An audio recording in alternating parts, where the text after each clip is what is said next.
Cursor में RJD नेता फतेह बहादुर सिंह ने विधानसभा में एक दलील ये दिया कि बौद्धों का मंदिर वापस हो। उस पर विधानसभा अध्यक्ष नंद किशोर यादव ने कहा कि उस समय 1949 देश आज़ाद हुआ तो उस समय नेहरू जी थे। तो इस पर फिर आरजेडी नेता फतेह बहादुर सिंह ने कहा कि जब संविधान में बदलाव करके 370 हटाया जा सकता है तो बीटीसी एक्ट क्यों नहीं हटाया जा सकता है। और विशेष क्या बोल रहे हैं, आइए हम उन्हीं को सुनाते हैं। तो विधानसभा अध्यक्ष नंद किशोर जी थे, उन्होंने एक दलील दिया कि फतेह बहादुर जी आपको जानकारी के लिए बता रहे हैं कि ये जो है उस समय जब देश आजाद हुआ उसके बाद ये नेहरू जी का किया हुआ।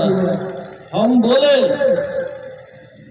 कि जब संविधान और कानून में बदलाव करके धारा 370 को हटाया जा सकता है तो कानून और संविधान में बदलाव करके क्या महाबोधि मंदिर बौद्धिस्टों के हाथों में नहीं सौंपा जा सकता है क्या? लड़ना पड़ेगा लड़ाई। आज बुद्धमय भारत बनाने से पहले जगदेव बाबू के लड़ाई को समझना पड़ेगा। जगदेव बाबू ने 2 नारा था उनका, 100 में 90 शोषित है, 90 भाग हमारा है, धन धरती और राजपाट में 90 भाग हमारा है, 10 का शासन 90 पर नहीं चलेगा, नहीं चलेगा। दूसरा नारा क्या था? वोट हमारा राज तुम्हारा नहीं चलेगा।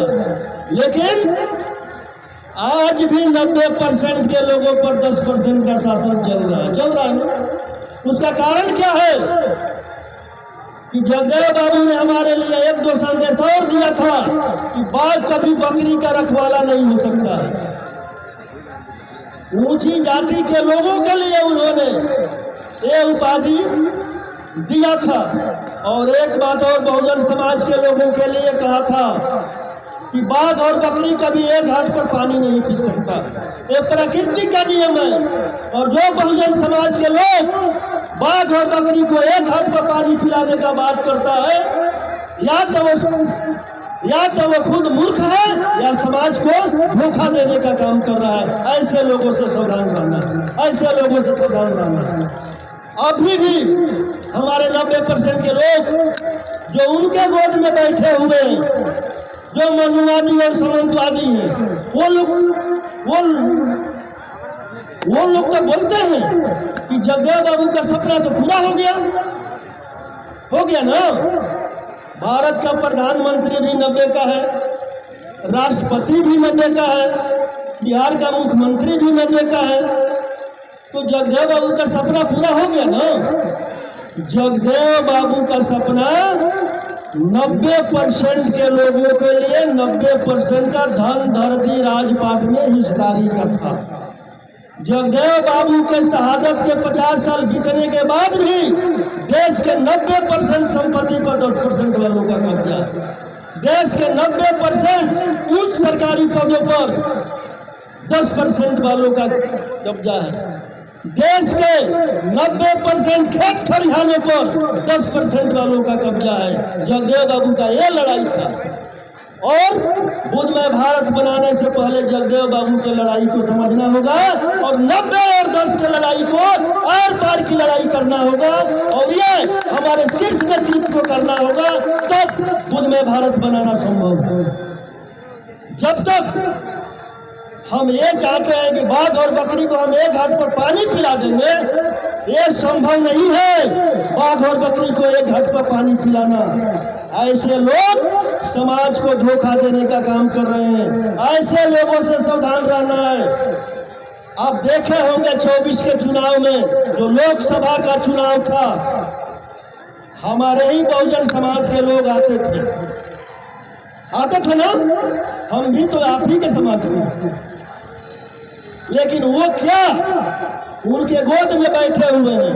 और गोद में बैठकर वो कर क्या रहे हैं? उसके लिए काशी राम जी का चमचा युग आपको पढ़ना होगा। हमारे ही लोग कुछ चमचे हो गए हैं जो उनके गोद में बैठकर हमारे लोग का सौदा करते हैं, और जिनको जवानी में चमचागिरी का लत लग जाता है वो ता जीवन दलाली करने का काम करता है। जब तक हमारे 90% के लोग ऐसे दलालों से सावधान नहीं होगा तब तक बुझ में भारत बनाना संभव नहीं होगा। आप लोग तैयार हैं बुझ में भारत बनाने के लिए? तो आप लोग जो भी सुखी संपन्न लोग हैं हाथ फैलाइए, सीना चौड़ा करिए, पिछड़े दलित गरीब गुरबे को सीने से लगाइए। अगर आप सीने से लगाने में कामयाब हो गए तो बुध में भारत बनने से कोई रोक नहीं सकता है मेरे साथियों, कोई रोक नहीं सकता है। इधर से भी आदेश आ रहा है कि अपने बात को समाप्त करिए। तो मैं आखिरी बार आप लोगों से एक आखिरी बात बोल करके समाप्त मैं करूंगा कि हम सब 90% के लोग एक हो गए। जब तक हम 90% के लोग अपने लड़ाई को नहीं समझेंगे, अपने समाज के दलालों को नहीं पहचानेंगे, आखिर हमारे समाज को एक कौन नहीं होने दे रहा है। पूर्व में इन मनुवादियों ने हर जाति का अलग अलग देवता बना दिया,